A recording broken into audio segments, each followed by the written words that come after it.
Meet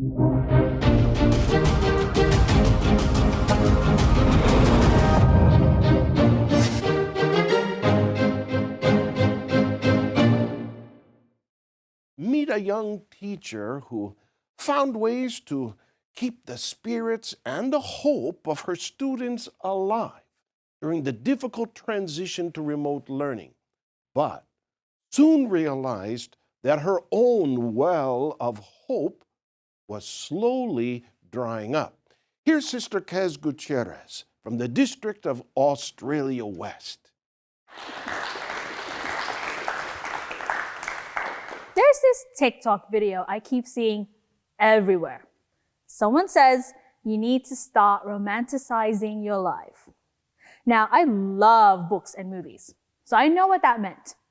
You act like the main character, where in the beginning you're stuck in some conflict.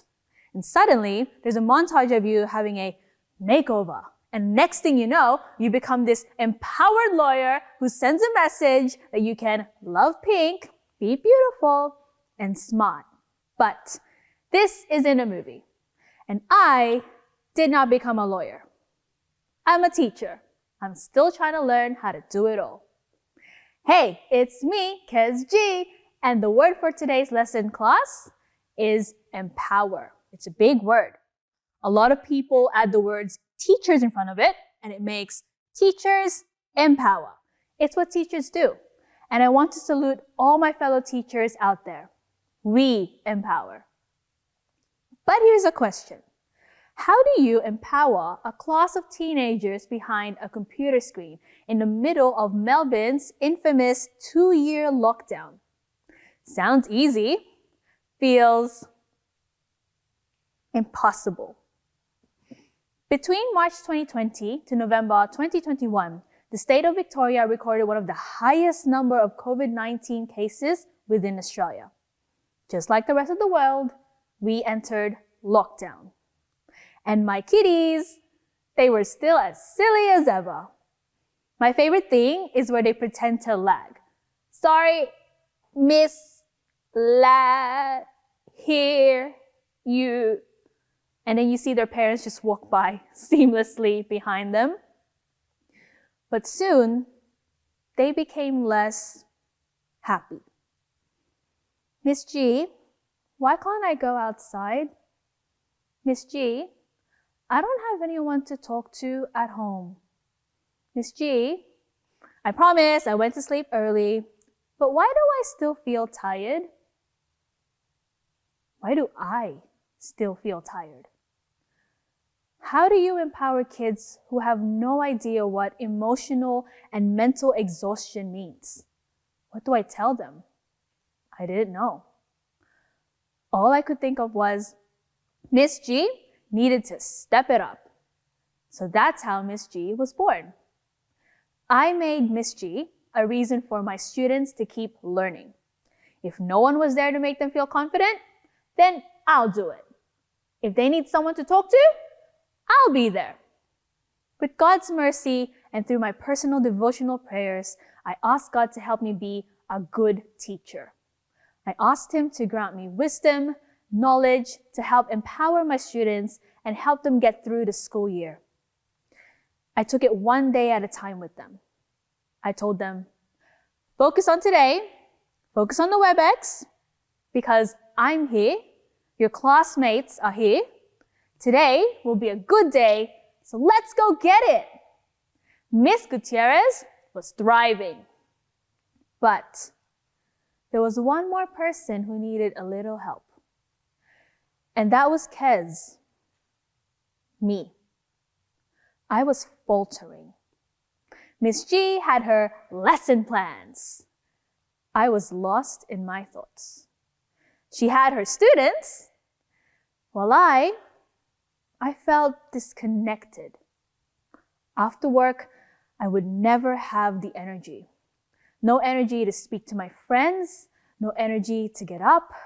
I would go to sleep early and wake up tired, no focus, no motivation.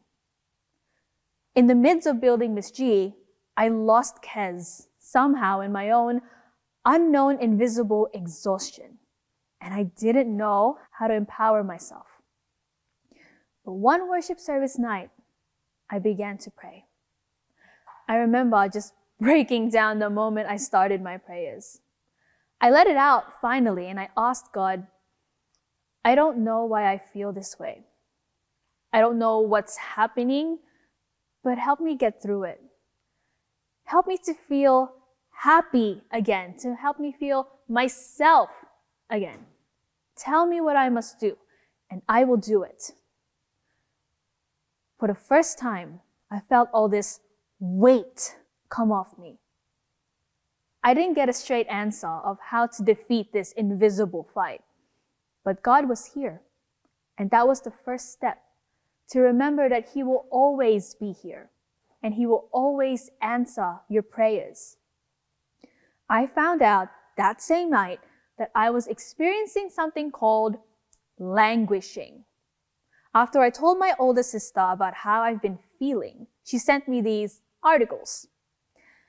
Languishing is an emotional and mental state where you gradually begin to feel stuck and empty. Funnily enough, languishing symptoms were exactly what I felt. One way to combat languishing is to find a flow state.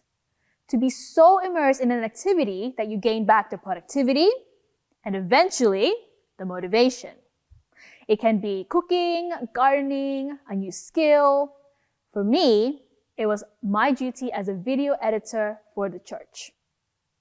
During the lockdown, I was approached to help make lyric videos for the INC Original Music YouTube channel, and eventually other Christian music videos.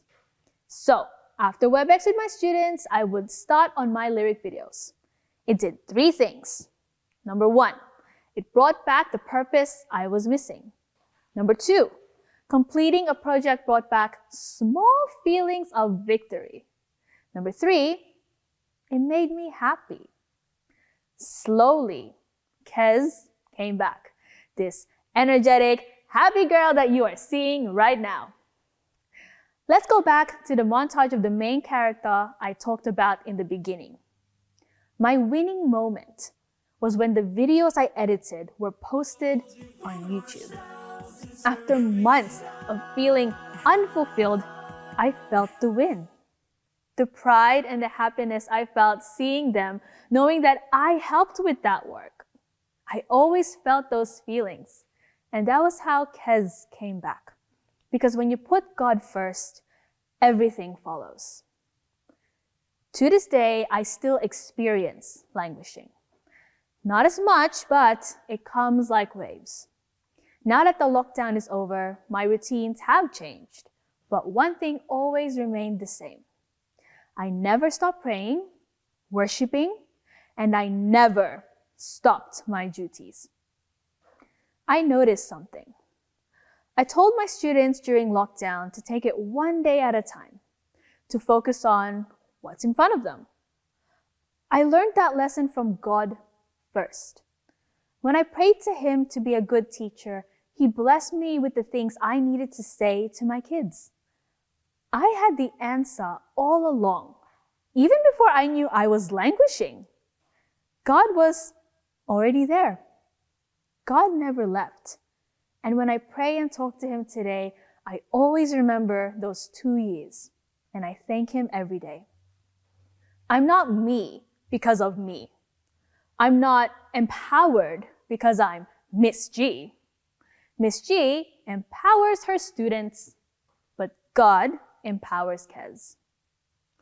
I don't need to romanticize my life. My life with God is already pretty cool. Make that a TikTok trend.